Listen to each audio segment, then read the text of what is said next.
Bonjour les amis, je viens vous inviter à un projet nouveau, une façon autre peut-être de tracer ensemble notre foi partagée, dans l'idée belle d'être ensemble, dans l'envie de découvrir la parole plus en profondeur, ensemble d'écouter et d'entendre comment la parole résonne chez l'un, chez l'une, chez l'autre, dans l'écoute et dans le partage. Et si on s'invitait, voilà l'invitation, à voyager lentement à l'intérieur de la Bible, à prendre le temps de s'y poser en profondeur, de prendre le temps de laisser vivre ça en nous, prendre le temps de partager ensemble le trajet qu'on fait. L'idée c'est que ce soit un chemin où chaque jour on prend un peu de temps pour s'approcher du texte et de l'impact qu'il a sur nous, sur ce qu'on fait, sur ce qu'on pense ou sur ce qu'on croit, et comment on peut laisser à nouveau ces mots-là nous nourrir, nous enrichir et pourquoi pas nous transformer. Alors je me suis dit pourquoi pas commencer en se centrant sur Jésus. Quel plus beau défi que de s'approcher de Jésus à nouveau, ensemble, pour observer comment il entre en relation avec nous, comment il cherche ça, comment tout de lui désire profondément nous faire goûter à la part vivante de nous-mêmes. À partir de ce dimanche, notre culte ensemble va se faire par Zoom et pendant la semaine, on va faire un chemin justement de nourriture, de réflexion, de lecture, pour que cette parole déploie tout son sens, sa vitalité, sa profondeur et sa dose d'espérance et de joie pour chacune de nos vies. Un petit peu comme pour l'Avent, mais autrement et mieux, j'espère. Du coup, pendant la semaine, l'idée ce serait de venir vous poser des petites capsules concrètes, vous proposer des invitations, vous proposer des petites choses, en fait, des pistes, pour renouveler la lecture quotidienne, et en l'occurrence ici, l'évangile de Marc. Voilà, on va passer un temps fou avec l'évangile de Marc, un temps fou, pendant plusieurs semaines, on va plus quitter Marc, on va s'avancer lentement dans cette bonne nouvelle, en essayant de goûter à tout ce qu'elle contient.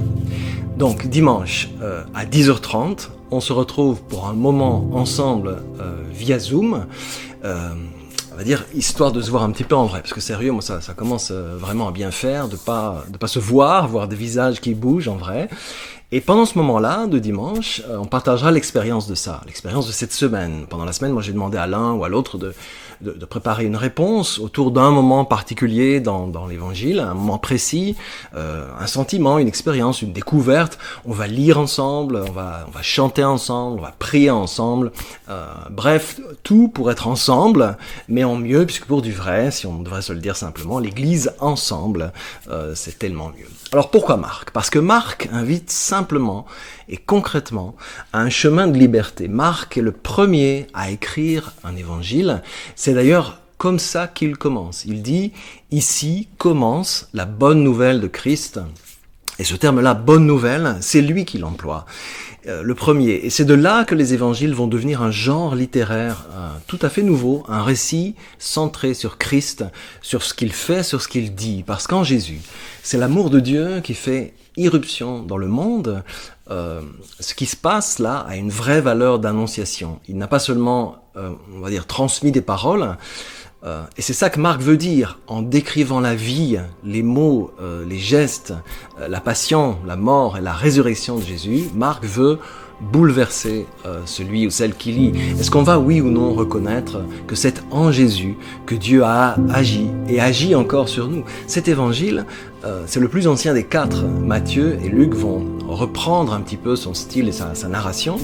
À travers la façon dont ils vont dérouler le récit, on peut d'ailleurs reconnaître le style narratif ou la théologie qui leur sont propres. Forcément, c'est comme ça, même nous, on a un regard sur ce qu'on lit, évidemment.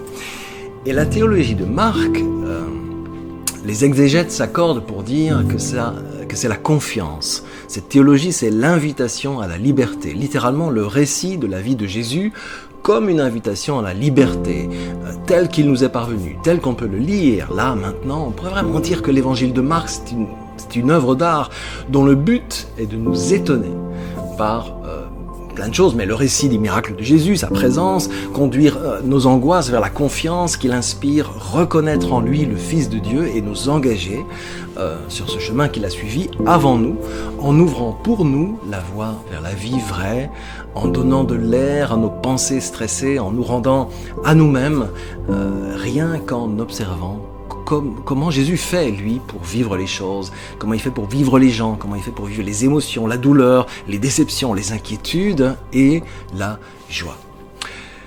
Marc nous donne à voir Jésus comme un modèle de liberté libératoire. Alors ce que je vous propose de faire là, maintenant, tout de suite, juste là, quand cette capsule va se finir, c'est ça. Prenez votre Bible, ouvrez-la à Marc chapitre 1, versets 1 et 2, lisez-les à voix haute, lentement, puis posez-vous un moment en silence, quelque part là où vous êtes, et posez-vous ces deux questions qui donnent écho à ces deux mots-là qui ouvrent l'évangile de Marc. Ici commence la bonne nouvelle.